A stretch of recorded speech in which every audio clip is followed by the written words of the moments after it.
नमस्कार, स्वागत है आपका हमारे पॉडकास्ट में। आज हमारी चर्चा का विषय है हमारे मुख्यमंत्री नीतीश कुमार जी, क्योंकि उन्होंने दोबारा एक मास्टर स्ट्रोक खेल दिया है और ये मास्टर स्ट्रोक है संजय झा को जदयू का राष्ट्रीय अध्यक्ष बनाने का फैसला। इसी पर चर्चा करेंगे हमारे एडिटर के साथ, पीयूष सर के साथ। सर, स्वागत है आपका हमारे शो में। सर, ये क्या अब मास्टर स्ट्रोक समझते हैं या फिर गलत फैसला समझते हैं कि संजय झा को राष्ट्रीय अध्यक्ष बना दिया गया है?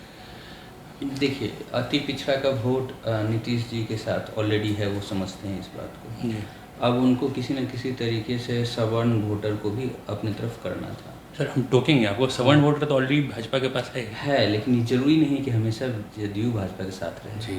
नीतीश जी जिस तरीके से प्ले करते हैं वो दोनों तरफ बैलेंस करते हैं जी। और अपनी ताकत भी बढ़ाएंगे, तभी वो बार्गेनिंग अच्छा कर पाएंगे। अब संजय झा जब राष्ट्रीय अध्यक्ष रहेंगे जदयू के, तो किसको डैमेज करेंगे?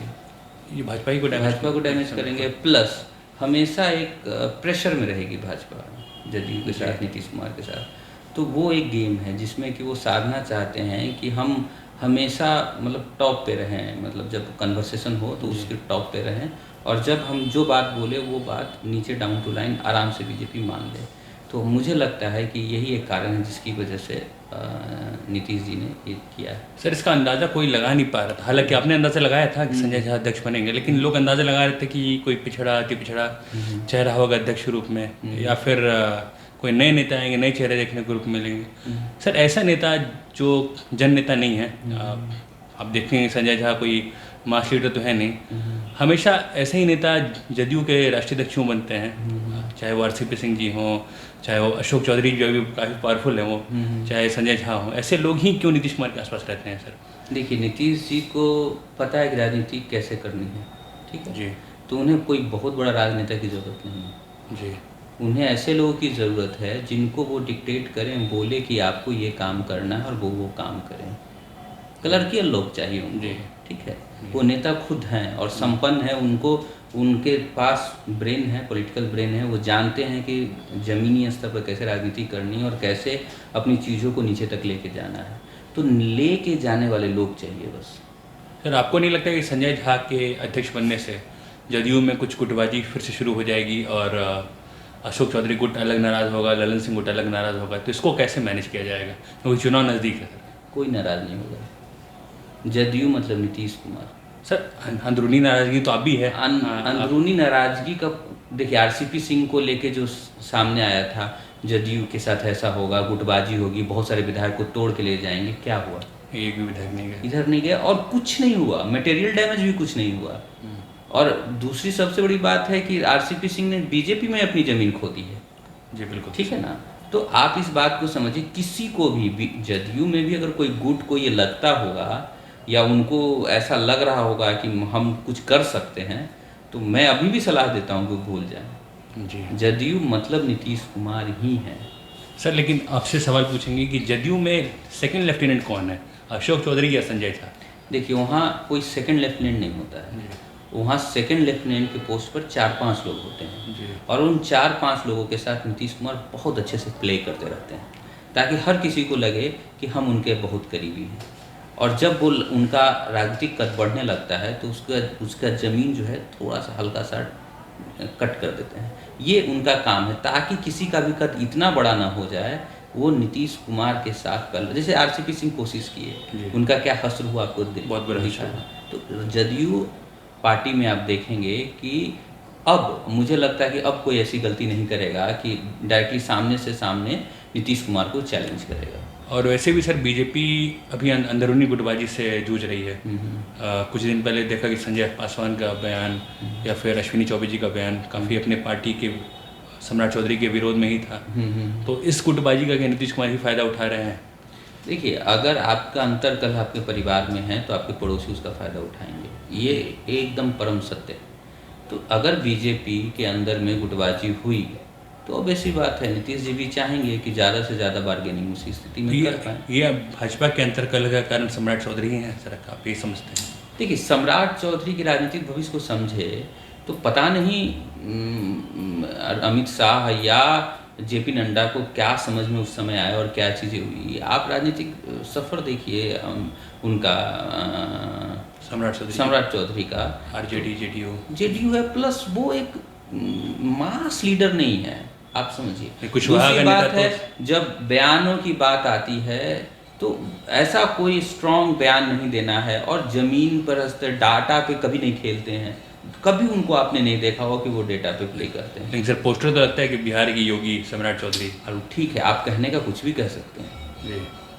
आप लोग, जनता आपको एक्सेप्ट करेगी तो ना। अभी लोकसभा चुनाव हुए, अगर आप कुशवाहा के नेता ही सिर्फ रहते, बिहार का छोड़ दीजिए, तो कुशवाहा जो है वो बीजेपी को वोट करती ना। जी बिल्कुल। क्या की कुशवाहा नहीं, वोट? कुशवाहा तो वोट नहीं की। तो फिर आप कैसे, कुशवाहा के भी नेता आप नहीं हैं कंप्लीट, और आप बीजेपी के कैसे बिहार में नेता हो सकते हैं? संभव ही नहीं है। तो ये गुटबाजी का सर, गुटबाजी जो हो रही है भाजपा में, इसमें जीतेगा कौन? एक तरफ संजय पासवान और आरएसएस का गुट है, एक तरफ इम्पोर्टेड नेता जो कि आरजेडी और जेडीयू से आए हुए नेता हैं। तो क्या लग रहा है सर, हाईकमान किसके ऊपर अपने हाथ रखेगी? देखिए, अगर अंतर कलह होता है बीजेपी के अंदर, तो सबसे ज़्यादा फायदा किसी के इंसान को होगा, जो भी मुस्कुरा रहा होगा, वो है प्रशांत किशोर जी।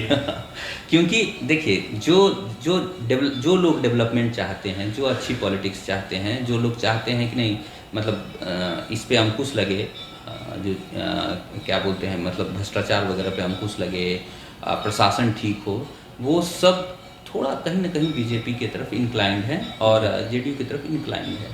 वो अगर इन पार्टियों में अंतर कलह होता है, तो वो सब लोग सीधे इंक्लाइंड, उनके पास आरजेडी का जाने का ऑप्शन नहीं है, तो वो सीधे के सीधे कहीं ना कहीं इंक्लाइन होंगे। तो वो सर मैं प्रशांत जी पे आ ही रहा था। प्रशांत, क्योंकि संजय पासवान का एक और बयान था कि प्रशांत किशोर जी जो हैं हमारा वोट खा रहे हैं, हमारा वोट ले जाएंगे, अगर इसमें हम लोग मंथन नहीं किए तो हमारा वोट ले जाएंगे। तो सर प्रशांत जी तो मुसलमानों को टोला में जा रहे हैं, काफ़ी भीड़ लग रहा है, यादवों को टोला में जा रहे हैं, वहाँ भीड़ लग रहा है, हरिजनों को टोला में जा रहे हैं, वहाँ भीड़ लग रहा है। तो ये ऐसा आप कैसे कह सकते हैं कि वो भाजपा का या जदयू का ही वोट खाएंगे, आरजेडी का वोट? मैं ये नहीं कह रहा हूँ कि सिर्फ भाजपा और जदयू की वोट खाएं जी, लेकिन शुरुआती दौर में अगर आप देखेंगे तो ऐसा प्रतीत होता है कि अगर भाजपा के अंदर अंदर कलह शुरू होता है, जी। जैसा आपने कहा कि उसकी बिगनिंग हो गई है, जी। तो कहीं ना कहीं प्रशांत जी को इससे फायदा होगा, लेकिन और सभी वोटर्स उनके साथ नहीं आएंगे, ऐसा मैंने नहीं कहा है। जिस तरीके से उनका पदयात्रा चल रहा है, जैसे वो काम कर रहे हैं, लगता है 100% उनको फायदा होगा ही होगा। जी सर। तो एनडीए में सर हम एक और अंतकला का जिक्र करना चाहेंगे। एक और अंतकला ये था कि आज लोजपा का एक कार्यक्रम था जिसमें शंभवी चौधरी और लोजपा के जितने सांसद थे सब आए हुए थे, अरुण भारती जी भी आए हुए थे। और अरुण भारती ने बयान दिया कि 2025 में लोजपा 50 एमएलए जीतेगी। तो इसका क्या मतलब है सर कि 20 वाला इतिहास फिर से रिपीट करने जा रही है लोजपा? देखिए, आप एक बात को समझिए, किसी भी नॉन पॉलिटिकल आदमी को जब आप आसानी से राजनीति में लेके आएंगे, अटपटे बयान देंगे। अभी ऐसा आपको लगता है कि 25 सीट मिलेगी लोजपा को? 50 सीट मिलेगी? 50 सीट नहीं मिल रही है। तो 50 सीट आप जीत के कैसे आओगे? नहीं, तो यही मैं कह रहा हूँ, जैसे कि 20 में उन्होंने किया था एक विद्रोह कि मैं भाजपा के खिलाफ नहीं जाऊँगा और जदयू के खिलाफ जाऊँगा, जो बोले कि अगर फिर ये ऐसा करते हैं तो 50 की जगह 5 पे भी नहीं आएंगे जी। ये तय है। और अगर अरुण भारती ये समझाने में कामयाब हो जाते हैं चिराग पासवान को, तो ये पक्की बात है कि उसको 0 या 1 पे लेके आ जाएंगे पार्टी को। तो अगर ऐसा कुछ हो रहा है तो मुझे लगता है कि चिराग पासवान समझदार हैं, अब तो हो गए होंगे, उनको 2-3 झटके लगे हैं, अब वो समझते हैं कि उनको क्या करना चाहिए, क्या नहीं करना चाहिए। उस हिसाब से मुझे नहीं लगता कि इस बयान को बहुत सीरियसली लेंगे। लास्ट सर मैं पूछना चाहूँगा कि चिराग पासवान के चाचा जी पशुपतिनाथ पारस जो स्टिल क्लेम करते हैं कि हम एनडीए के मजबूत हिस्सा हैं, उनका क्या भविष्य है सर? 25 का चुनाव आने वाला है। वो फूफा जी के हालत में है, जैसे किसी भी शादी होती है तो जो फूफा जी का हालत होता है ना, सेम उनका हालत हो गया। कोई उनसे कुछ पूछ नहीं रहा है, कोई कह नहीं रहा है कि आप आइए हमारे मीटिंग में, आइए हमसे मिलिए, हमसे बात कीजिए, लेकिन वो ऐसा प्रिटेंड कर रहे हैं कि हम इम्पोर्टेंट हैं। क्या उनके लिए सर महागठबंधन में दरवाज़ा बंद है? दरवाज़ा तो बंद नहीं है, अब फैसला उनको लेना है। देखिए, सबसे बड़ी समस्या क्या है उनके साथ, कि पासवान जो वोटर है वो उनके साथ इंक्लाइन होगा या नहीं होगा। और देखिए, चिराग पासवान अब तब हो सकता था, लेकिन अब चिराग पासवान कोई छोटी चीज़ नहीं है। 100% नेता है, 100% नेता है। वो अब केंद्रीय मंत्री हैं। चिराग पासवान अब रामविलास पासवान के के पैरेलल पहुंचने वाले हैं कुछ दिनों में, ठीक है। तो उस इंटेंसिटी के साथ जब वो राजनीति कर रहे हैं तो मुझे नहीं लगता है कि कोई भी पासवान वोटर जो है वो इंक्लाइन होगा उनके चाचा की तरफ। तो अगर वो दूसरे खेमे में जाते हैं तो कुछ वोट जो उनको मिलने वाला हो वो भी नहीं मिलेगा, और प्लस राजद और महागठबंधन भी इस बात को समझेगी कि इनको साथ मिलाने का कोई फ़ायदा नहीं है। तो देखिएगा, अगर राजनीति में आपको कोई मटेरियल फ़ायदा नहीं होता है जिसमें कि आप कुछ सीटें जीत पाएँ या कुछ वोट जोड़ पाएँ, तो उससे आपको मतलब कोई भी पार्टी आपको इम्पोर्टेंस नहीं देगी। एक काम किया जा सकता है, आप अगर ध्यान से देखेंगे तो जितने बड़े बड़े दलित चेहरे जो कहते हैं वो जो हैं वो एनडीए के साथ में हैं, आरजेडी के साथ या महागठबंधन के साथ अभी बिहार में ना के बराबर हैं। इनको लाके आप प्रोजेक्ट कर सकते हैं कि हमारे साथ भी एक हैं जिनको आप एड्रेस कर सकते हैं। जी, इसलिए आपने अच्छा बयान दिया कि महागठबंधन के पास दलित चेहरा नहीं है। भले लोग सामाजिक न्याय का बात करते हैं लेकिन उनके पास दलित चेहरा की कमी है, तो इसके लिए पारस जी को वहाँ पे इंडक्ट किया जा सकता है। मैं अभी भी एक बात कहता हूँ कि घड़ी जो है, बंद घड़ी भी कम से कम 1-2 टाइम जो है वो सही समय बता देती है। तो सेम चीज़ अभी पारस जी के साथ है। अगर उनको ले आते हैं और सही तरीके से अगर उनको इंडक्ट करते हैं तो ऑब्वियस सी बात है फ़ायदा होगा, कुछ ना कुछ फ़ायदा तो दिखेगा इनको। तो बहुत अच्छा रहा सर आज शाम का चर्चा, और बहुत बहुत शुक्रिया हम लोग को राजनीति के बारे में बताने के लिए, और थैंक यू हमारे चैनल देखने के लिए। लाइक करें, सब्सक्राइब करें। Thank you.